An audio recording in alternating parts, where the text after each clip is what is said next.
The scarlet dust swirled around Lieutenant Alex's chin as she planted the colony's flag into Martian soil. 3 years of terraforming had finally paid off. Olympus Base was officially self-sustainable. But as she turned to face the small crowd of colonists gathered for the ceremony, her comms unit crackled with static. The message that came through would change everything. "Lieutenant, we need you at Dig Site 7 immediately." The voice belonged to Dr. Thomas Rodriguez, their lead geologist. His typically calm demeanor was replaced by an urgent edge that made Alex's skin prickle. "This is supposed to be a celebration, Doc," Alex replied, forcing a smile for the colonists watching her. "Can it wait an hour?" "No," he answered flatly. "We found water. Not ice, not moisture, actual liquid water. And something else." The crowd's cheers faded behind her as Alex sprinted toward the rover. Liquid water on Mars was supposed to be impossible, at least according to every Earth scientist who'd confidently declared it so. Yet their colony's very existence challenged conventional wisdom.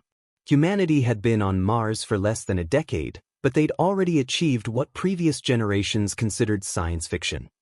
"Talk to me, Thomas," Alex said, navigating the rover across the rust-colored landscape.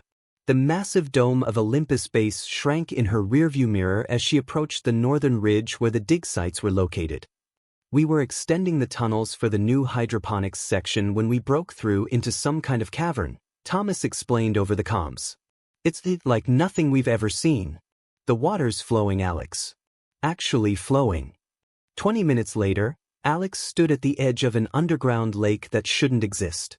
The cavern stretched beyond the reach of their portable lights, water gently lapping against smooth stone shores.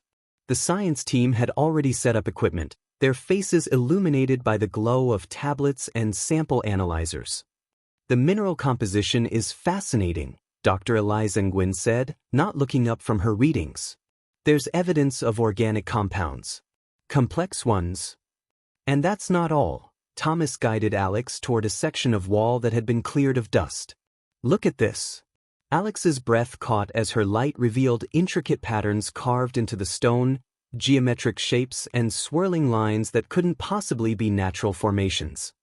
"How old?" she asked, voice barely above a whisper. "Preliminary dating suggests at least 50,000 years, Thomas replied. "We're not the first intelligent life to find this water." Back at Olympus Base, Commander Jackson Wells studied the images on the main display with a furrowed brow.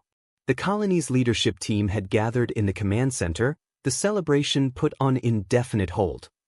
"This changes everything," Jackson said, zooming in on the carved symbols. "Earth needs to know immediately." "That's just it," Communications Officer Liam Patel interjected. "We can't reach Earth. There's some kind of interference blocking our deep space transmissions. It started right after we discovered the cavern." A heavy silence fell over the room as the implications sank in.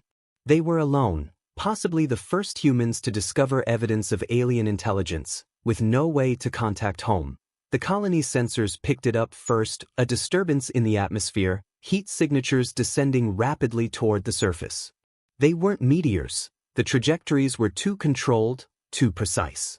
"Multiple objects entering Mars airspace," Security Chief Maya Ortiz announced, her fingers flying across the tactical display.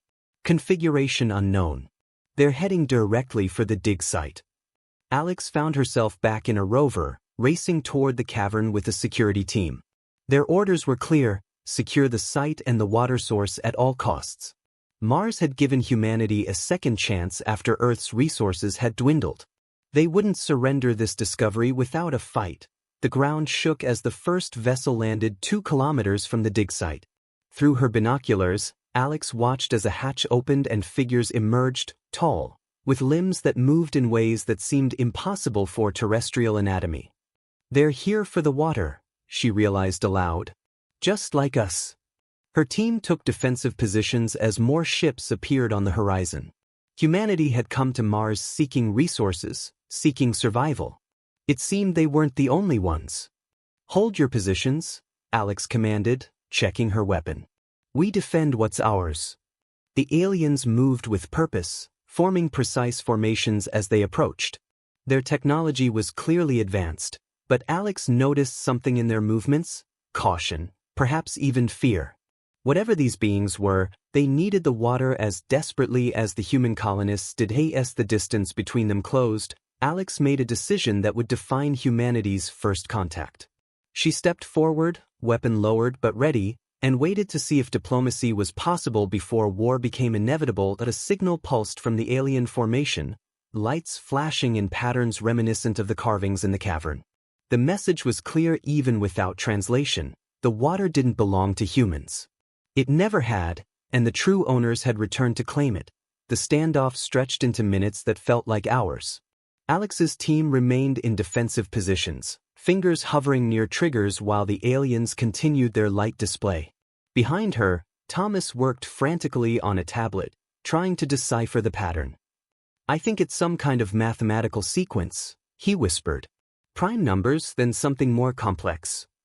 Alex kept her eyes fixed on the lead alien figure. It stood taller than the others, with what appeared to be ceremonial markings across its iridescent exoskeleton. The being tilted its elongated head, regarding the humans with compound eyes that reflected the harsh Martian sunlight. "Commander Wells, are you seeing this?" Alex spoke quietly into her comms. Crystal clear on the feeds, Jackson responded from base. "Listen carefully, Lieutenant. Earth protocols for first contact are clear: attempt communication, show peaceful intentions, but do not, under any circumstances, surrender our strategic resources." "Copy that," Alex replied, though the weight of the situation pressed down on her shoulders. She was a terraforming specialist, not a diplomat. Nothing in her training had prepared her for negotiating with an alien species over Martian water rights. She took a calculated risk, stepping forward with empty hands raised. The alien leader mimicked the gesture, extending 4 slender appendages upward in what Alex hoped was understanding rather than a prelude to attack. "We need to establish some form of communication," Dr. Nguyen said, joining Alex. "I've been analyzing those cavern markings. They appear to be logographic symbols representing entire concepts rather than sounds." Eliza pulled up an image on her tablet, showing one of the more prominent symbols from the cavern, an intricate spiral surrounded by radiating lines. With careful movements, she held the tablet forward so the aliens could see. The reaction was immediate. The alien leader made a sound, a high-pitched harmonic that seemed to vibrate through the Martian atmosphere, and the entire formation shifted. Several of the beings retreated to their vessels, returning moments later with objects that made Alex's heart race. They were human artifacts. A NASA rover component, a flag fragment from one of the first exploratory missions. And most disturbing of all, a helmet with the name Chin stenciled across the visor. "That's impossible," Alex whispered, staring at what could only be her grandfather's helmet from the Lost Ares 3 mission, declared, destroyed upon atmospheric entry 30 years ago. The mission that had supposedly never reached the Martian surface. "They've been watching us," Maya said, her tactical assessment cutting through Alex's shock. "For decades." The alien leader placed the helmet on the ground between them, a gesture that could be interpreted as either offering or warning. Then it drew a symbol in the dust with one long digit, the same spiral pattern from the cavern. That Thomas's voice came through with sudden clarity. "It's a claim marker. Every human civilization has used them: boundary stones, fence posts, property lines. They're saying they were here first." Back at Olympus Base, tensions were escalating. Secondary sensors had picked up more vessels entering orbit, and the colony's limited defensive systems were on high alert. "We have 43 colonists and enough supplies for 6 months, Jackson reminded the leadership team. "If this turns hostile, we're outmatched." "But we can't just hand over our primary water source," argued Chief Engineer Raj Patel, Liam's brother and the architect of their life support systems. "Without it, the terraforming project collapses, and the colony dies within weeks." Meanwhile, Dr. Nguyen had made a breakthrough at the site. Using mathematical equations displayed on her tablet, she had established a rudimentary form of communication with the aliens. What they learned sent chills through the team. "They call themselves the Voidborn," she explained to Alex. "As far as I can tell, they've been in hibernation beneath the Martian surface for thousands of years. Our drilling operations woke them. And the water? Alex asked. They seeded it, Eliza replied, her voice filled with scientific awe. The organic compounds, the unusual mineral composition, they engineered this underground oasis as a sustainable resource for their colonial outpost. The realization hit Alex like a physical blow. Humans weren't the first colonizers of Mars, they were simply the latest in a chain that stretched back millennia. The Voidborn had arrived during Mars' warmer, wetter period, established their presence, and then entered hibernation as the planet's climate deteriorated. Now both species faced the same desperate reality. Mars was barely habitable, and this newly discovered water source was perhaps the only thing that could change that equation. As night fell across the Martian landscape, Alex made a decision. Instead of returning to base as ordered, she dismissed most of her team and approached the alien leader alone. With just Thomas and Eliza at her side, she extended her grandfather's helmet back to the Voidborn.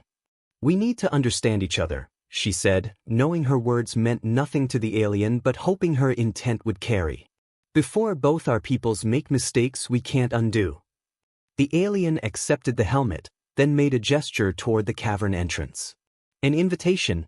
Alex activated her comms. Commander, I'm going in with them. If we don't come out in 3 hours, assume diplomacy has failed. Jackson's response was immediate.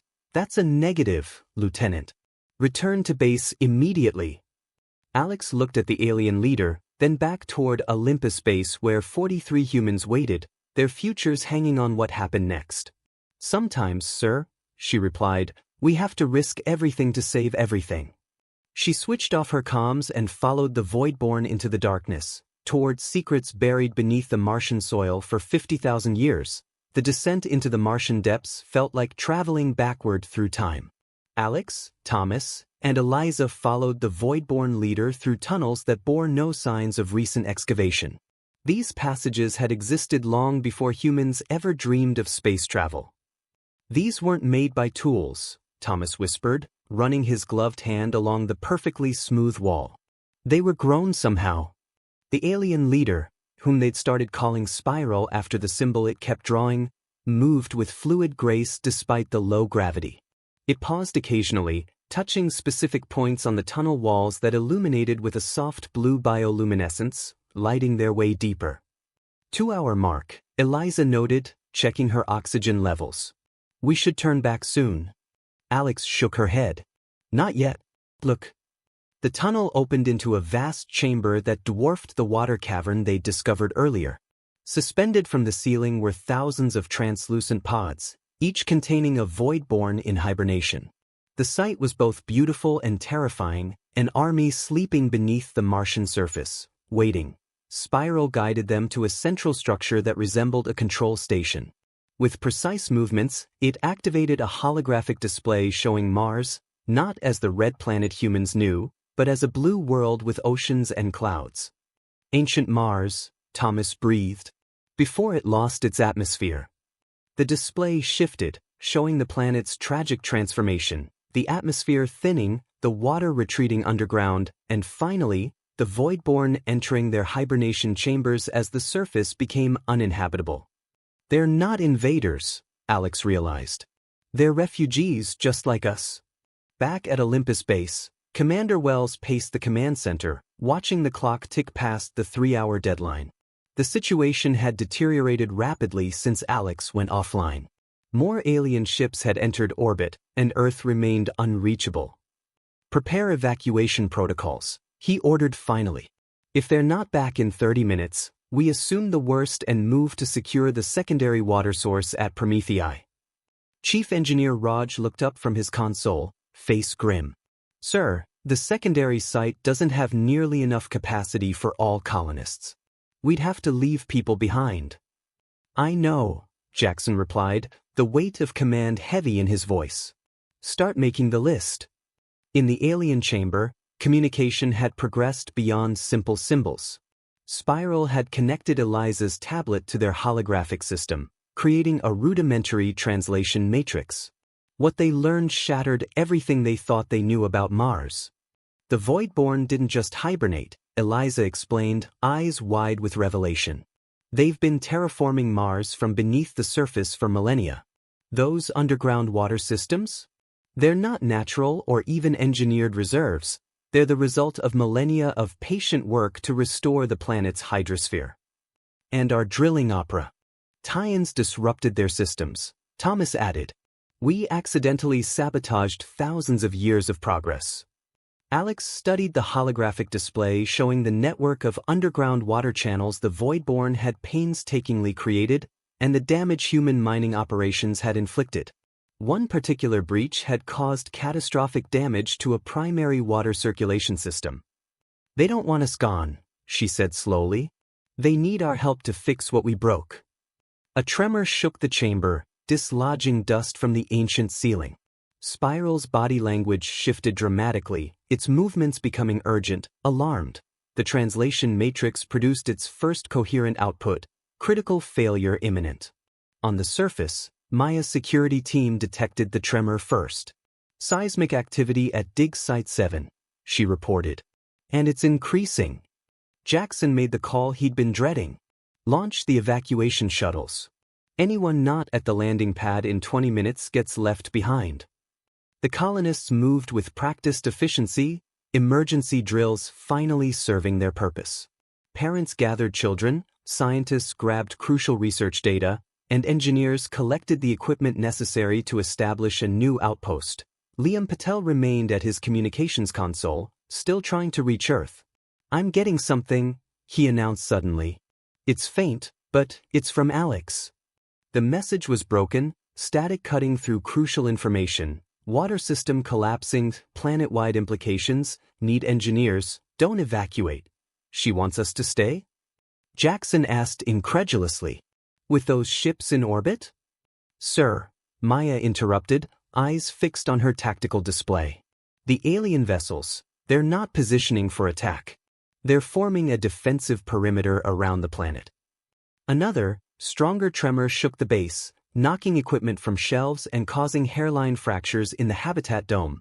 Deep below the surface, Alex, Thomas, and Eliza raced through collapsing tunnels, following Spiral toward what the aliens considered the heart of their water system. Behind them, hibernation pods were automatically evacuating, awakening Voidborn who had slept for thousands of years. If that central reservoir ruptures, Thomas shouted over the rumbling, it won't just flood these caverns, it'll destabilize the entire region. The base, the colonists, everyone will be at risk. Spiral led them to a massive chamber housing machinery beyond human technological understanding. At its center lay a crystalline core pulsing with blue energy, the pump that had kept Mars' underground water circulating for millennia.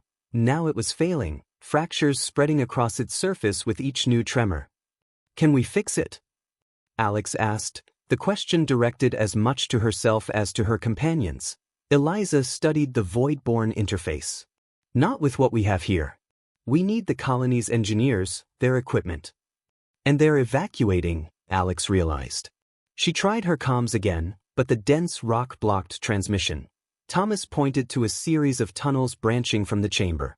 These must lead to the surface access points. If we split up, we might reach the colony in time. Before they could decide, dozens of awakened Voidborn flooded into the chamber, their movements panicked and disoriented. Spiral made a keening sound that needed no translation, a warning cry. The central crystal cracked further, releasing a pressurized spray of water. It wasn't just any water, it glowed with the same blue energy that powered the Voidborn technology. It's happening too fast, Eliza shouted as the chamber began to flood. We have minutes, not hours. On the colony's surface, the evacuation shuttles were loaded and ready for departure. Commander Wells stood at the base of the lead shuttle's ramp, watching the horizon where dust clouds had begun to rise from multiple locations. Surface collapses. His comm unit crackled with a new message from Maya. Sir, orbital scans show massive ground instability spreading from the dig site. It's not just localized, it's systemic failure across the entire underground network. Jackson looked at the frightened colonists aboard the shuttles, then back at the base that had been their home for years. The decision before him was impossible: launch now and save those already aboard, or wait for Alex and potentially lose everyone. That a new tremor, stronger than any before, knocked him to his knees. As he looked up, he saw a sight that froze his blood, a massive crack splitting the Martian surface, racing toward the colony like a predator closing in for the kill. The approaching fissure stopped just meters from the evacuation site, as if hitting an invisible barrier. Commander Wells scrambled to his feet, dust swirling around him as the ground settled momentarily. The colonists in the shuttles pressed against viewports, faces etched with confusion and fear. What just happened? Jackson demanded over comms. Unknown, sir, Maya responded. But sensors are detecting a massive energy surge from beneath the surface. It's like something's fighting back against the collapse. Deep below, Alex clung to a structural support as the chamber continued flooding with luminescent blue water. Spiral and several other Voidborn had surrounded the fractured crystal core, their bodies glowing with the same energy. They weren't just witnessing the crisis, they were physically connecting to the system, becoming conduits for its power. They're part of it, Thomas realized, recording the phenomenon with his wrist camera.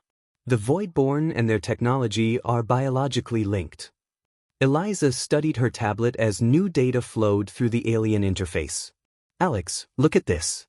The water, it's not just water. It contains nanoscopic organisms that respond to Voidborn neural patterns. They're literally holding the system together with their minds.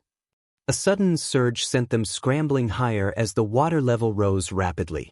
Spiral broke from the circle, approaching Alex with urgent movements. It placed one elongated hand on her helmet, and the translator produced fragmented words. Human. Connect.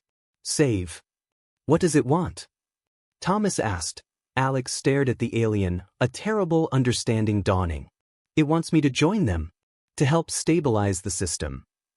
That's insane, Eliza protested. You're not biologically compatible with their technology. Spiral's next translation came through clearer. Chin. Already. Connected. The alien produced a small object, a fragment of technology unlike anything they'd seen before. It matched perfectly with an unusual component they discovered during early excavations years ago, a component that had been integrated into Olympus Base's life support systems by Alex herself during construction. That's impossible, Alex whispered, but even as she said it, memories surfaced, her grandfather's stories about his mission, the strange dreams she'd had since childhood of blue water and red dust, her inexplicable aptitude for Martian terraforming. What if Ares 3 didn't fail? Thomas asked, voicing the unthinkable. What if your grandfather actually made contact with the Voidborn? And they've been influencing our colonization efforts ever since, Eliza added, guiding us to build in specific locations using specific technologies. On the surface, Raj reported a new development to Commander Wells. Sir, our life support systems are behaving strangely. The water recyclers, atmosphere processors, they're all operating at 200% efficiency. And look at this. He displayed a schematic of Olympus Base, highlighting components that had begun to glow with the same blue energy they'd seen in the alien chambers. These components aren't standard. I didn't install them, but they're integrated throughout our critical systems. Jackson turned to Liam. Get me Alex now. Whatever it takes. Before Liam could respond, the command center's main display activated on its own, showing camera feeds from deep below the surface. There was Alex, standing knee-deep in glowing water, surrounded by Voidborn. Commander, her voice came through with unexpected clarity. I know what's happening. And I know why Earth cut contact with us. Lieutenant, what are you talking about? Jackson demanded. This isn't first contact, Alex replied. Earth has known about the Voidborn for decades. My grandfather's mission wasn't lost, it was classified. They found the aliens, learned about the water system, and sent us here not to build a self-sustaining colony, but to exploit the Voidborn technology. Gasps and murmurs spread through the command center as personnel processed this revelation. That's why our research priorities kept changing. Dr. Nguyen's voice joined the transmission. Why we were pushed to dig at specific sites despite geological warnings. Earth authorities weren't interested in terraforming Mars, They wanted the alien biotech. Our drilling operations weren't accidents, Thomas added. They were deliberate attempts to access the void-born systems without awakening them. That's absurd, Jackson protested. We would have been briefed, only those who needed to know, came a new voice from the shuttle bay. Director Harlow stepped forward, the Earth oversight official who rarely involved himself in daily operations. And now that the system is compromised, my orders are to secure samples and evacuate. Maya's security team immediately surrounded Harlow, weapons raised. You knew, Jackson accused, rage building. You knew and you let us risk everything. This technology could save Earth, Harlow replied unapologetically. One colony is an acceptable sacrifice. Underground, the situation worsened as more chambers began collapsing. The Voidborn circled around Alex, their movements synchronized. They're asking me to interface with their system, she explained to her companions. The Voidborn designed their technology to eventually incorporate compatible species. My grandfather was the first human test subject. That's why you've always felt connected to Mars, Eliza realized. You literally are. If I do this, Alex said, I might be able to stabilize the water system long enough for everyone to evacuate. And what happens to you? Thomas asked, already knowing the answer. Alex removed her glove, revealing a small scar on her palm that now glowed with familiar blue light. I was never meant to leave Mars. I think I've always known that. On the surface, the confrontation between Jackson and Director Harlow escalated as the ground began to shake again. Massive sinkholes opened across the landscape as the Martian subsurface continued to collapse. Those evacuation shuttles are leaving, Jackson ordered. But not with you in command. Harlow smiled coldly. Check your systems, Commander. The autopilot protocols were installed months ago.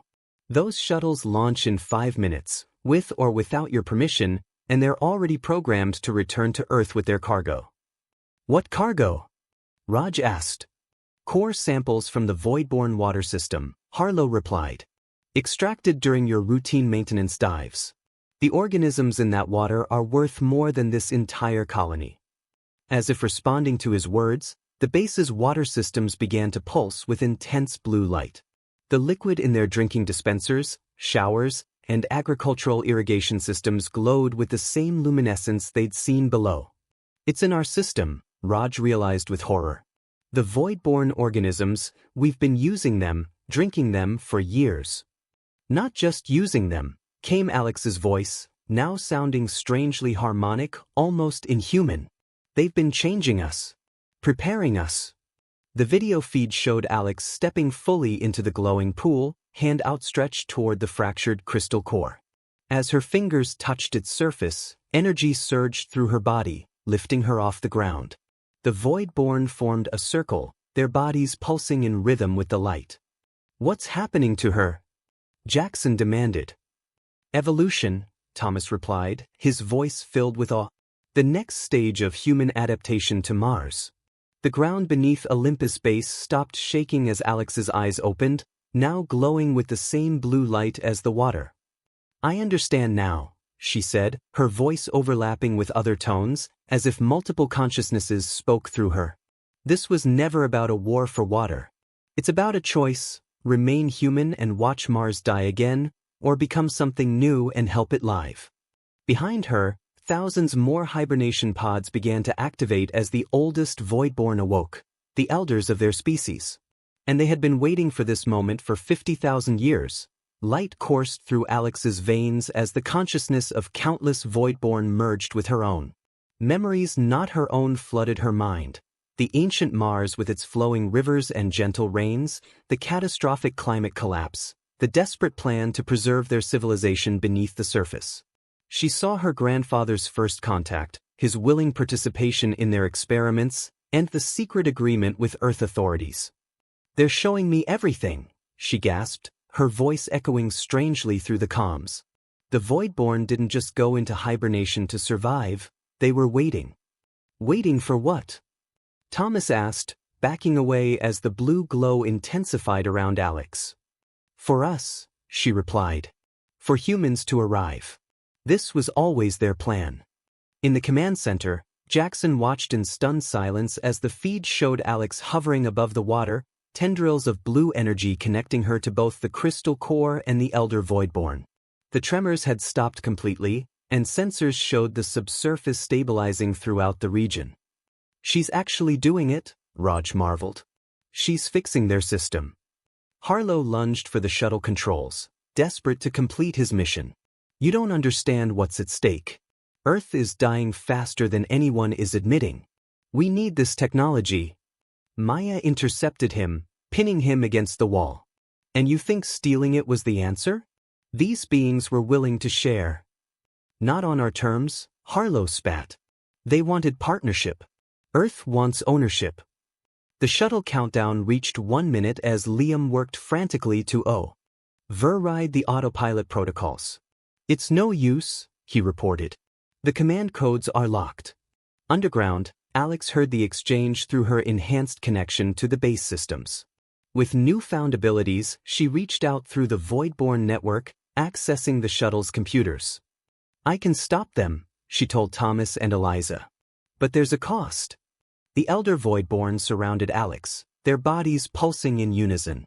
The translator produced a single clear message: "Choice." Alex nodded. "I understand now. It was never about humans versus Voidborn. It was about becoming something new together, or remaining separate and watching Mars die again." She turned to her friends, her eyes glowing but filled with human determination. "Get back to the surface. Tell Jackson to prepare the colonists." "For what?" Eliza asked. "For the real purpose of Olympus Base," Alex replied. "It was never just a colony. It's a seed." As Thomas and Eliza made their way through rapidly stabilizing tunnels, Alex fully merged with the Voidborn network. With a thought, she accessed the shuttle's systems, halting the countdown at 7 seconds. Director Harlow howled in frustration as his extraction plan collapsed. "What just happened?" Jackson demanded. "Lieutenant Chen happened," Maya replied with grim satisfaction. "And I think she's just getting started." The ground beneath Olympus Base began to vibrate, not with destructive tremors, but with a harmonic resonance that made the very air hum. Core systems throughout the colony activated simultaneously, revealing hidden components and capabilities that had been dormant since installation. "These systems," Raj said in wonder as he studied the readings. "They're not just life support. They're terraforming accelerators." The colony's external sensors recorded an astonishing sight: dormant Voidborn technology activating across the Martian landscape. Ancient machines, buried for millennia, rose from the dust, unfurling massive solar collectors and atmospheric processors. Thomas and Eliza emerged from the tunnels to witness the transformation beginning. "It's not just the water system," Eliza realized. "The entire planet is waking up." In the command center, the main view screen showed a global view of Mars as points of blue light appeared across its surface, hundreds, then thousands of Voidborn installations activating simultaneously. "This was their plan all along," Jackson whispered. "Not to fight us for Mars, but to work with us to restore it." The feed from below showed Alex, now fully transformed, her consciousness spread across the Voidborn network while maintaining her human identity. "Commander," she spoke, her voice resonating through the base's speakers. "The Voidborn elders have made their decision. They're offering us a true partnership, their technology and knowledge combined with human innovation and adaptability." "And what do they want in return?" Jackson asked cautiously. "Help rebuilding their world," Alex replied. "Our world now. The process has already begun." On the surface, colonists watched in awe as the sky above Olympus Base took on a faint blue tinge, the first visible evidence of atmospheric transformation. Sensors detected rapidly increasing oxygen levels and atmospheric pressure around the active Voidborn installations. "It would have taken us centuries to terraform Mars with our technology," Raj said, studying the data. "With theirs, decades, maybe less." Director Harlow, still under guard, laughed bitterly. "You think Earth will allow this? Independent Martian colonists with alien technology that could revolutionize everything from medicine to energy production? They'll send military ships next." Let them come, Maya responded confidently. I'd like to see Earth ships get past a void-borne defense network. As if confirming her words, the alien vessels in orbit repositioned, forming a protective grid around the planet. Mars was no longer undefended. Thomas and Eliza reached the base, bringing with them several younger voidborn who observed the human colony with curious interest. The two species, face to face at last without fear or hostility, began the tentative first steps of true cooperation. Jackson addressed the gathered colonists, his voice steady despite the extraordinary circumstances. Today marks a new chapter not just for our colony, but for humanity. We've been offered a choice, to be part of something revolutionary, something unprecedented. The Voidborn aren't our enemies. They're our partners in bringing life back to Mars. The colonists' response was mixed: wonder, fear, excitement, suspicion, but the visible changes around them were undeniable. Where there had been only red dust before, moisture was already condensing. Sensors detected microbial activity in soil that had been sterile for eons. Deep below, Alex continued her transformation, becoming the bridge between two species. Through her connection to the vast Voidborn network, she glimpsed their true history and the shocking truth they had withheld until this moment. "Commander," she communicated urgently. "There's something else. Something the elders just revealed." "What is it?" Jackson asked. "The Voidborn didn't evolve on Mars," Alex replied, her voice filled with wonder. "They came here, from Earth." The command center fell silent as the implications sank in. "That's impossible," Harlow protested. "We would have found evidence, not after 200 million years," Alex cut him off. "The Voidborn are what remained of Earth's first advanced civilization. When their world faced extinction from a cosmic disaster, they fled to Mars when it still had oceans. We're not meeting aliens, we're meeting our evolutionary ancestors." The evidence appeared on screens throughout the base, genetic comparisons showing the fundamental biological similarities between humans and Voidborn, too precise to be coincidence, too complex to be manipulation. "We're not colonizing an alien world," Thomas realized, studying the data with wide eyes. "We're coming home." Outside, the first raindrops in millions of years fell on Martian soil as clouds formed in the thickening atmosphere. The ancient water cycle, dormant for eons, began to turn once more. But as the celebration began among the colonists, a final transmission reached them from Earth, the first clear communication since the crisis began. The message was brief and chilling. "Olympus Base, stand down immediately. Control of all Voidborn technology to be surrendered upon arrival of Earth Defense Fleet. No negotiations. Compliance mandatory." Alex received the message through her enhanced connection. Within the Voidborn network, she sensed their response, not fear or anger, but sad recognition. They had seen this before, this cycle of discovery and conquest. "What do we do?" Jackson asked, the burden of command heavier than ever. Through the speakers came Alex's reply, her voice now carrying the wisdom of both human determination and Voidborn patience. "We do what Martians have always done. We adapt. We survive. And we protect our home." Around the planet, more Voidborn installations activated, their purposes not yet revealed.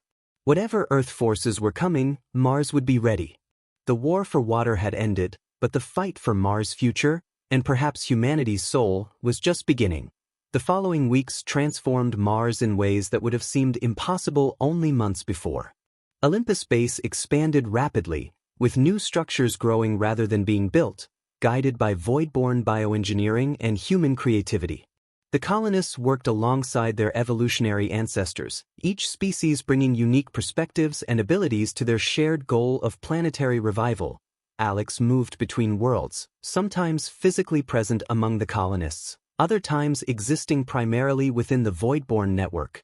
Her transformation had stabilized, leaving her recognizably human but fundamentally changed. She retained her memories, personality, and determination while gaining access to knowledge spanning millions of years. "It's strange," she told Thomas as they stood on a newly constructed observation platform, watching clouds gather on the horizon. "I'm still me, but I'm them too. Their memories feel like dreams I've always had but never remembered until now. Thomas nodded, adjusting sensors that monitored the rapidly changing atmosphere. The colonists are adapting better than I expected. Humans are surprisingly flexible when given proof rather than promises. Below them, children from the colony played with young Voidborn, their initial fear replaced by curiosity. The two species communicated through a mixture of gestures, simple words, and the translation devices Eliza had refined with Voidborn assistance. Earth's fleet is still coming, Alex said, her enhanced awareness detecting the ships accelerating toward Mars. 13 vessels, heavily armed. They'll arrive in 42 days. Commander Wells joined them, his uniform modified with a new insignia, the merged symbols of Olympus Base and the Voidborn spiral. Are we ready? Not for a fight, Alex replied. But maybe for something better. In the command center, now expanded and integrated with Voidborn technology, Maya coordinated with Raj on defense preparations. They weren't building weapons but a different kind of protection. The communication array is online, Raj reported. We can broadcast everything, the genetic evidence, the successful terraforming, the peaceful cooperation. Earth authorities might want to seize this technology, but Earth's people deserve to know the truth. Director Harlow, confined but treated humanely, watched their preparations with begrudging respect. You're naive if you think the truth matters to those in power. Maybe, Maya conceded. But it matters to us. The most dramatic changes occurred beyond the base. Where there had been only desert, shallow seas began to form as ancient aquifers were carefully tapped and guided to the surface. Engineered microorganisms, dormant for millennia, spread through the soil, breaking down compounds and releasing oxygen. Specialized plants, designed by the Voidborn and adapted by human botanists, took root with astonishing speed. Eliza documented the transformation, creating the scientific foundation for what she called cooperative terraforming. Her research revealed how the Voidborn had always intended to share their knowledge, seeing in humans the potential partners they needed to fully restore their adopted world. They could have conquered Earth at any time in our history, she explained to a group of colonists. Instead, they waited, watching us develop, hoping we would mature enough for true partnership. As the Earth fleet drew closer, Alex and the Voidborn elders prepared their response. They had no desire for conflict but would not surrender their reawakened world. Together, they developed a plan that honored both human ingenuity and Voidborn wisdom. When the fleet entered Mars orbit 39 days later, they found not a defensive position but an invitation. Alex, serving as ambassador for the United Mars Colony, transmitted a simple message. Welcome to Mars. Before you act, there's something you need to see. Using the Voidborn network, Alex shared with the Earth fleet captains what she had experienced. The true history of the two species, the successful terraforming already underway, and an offer.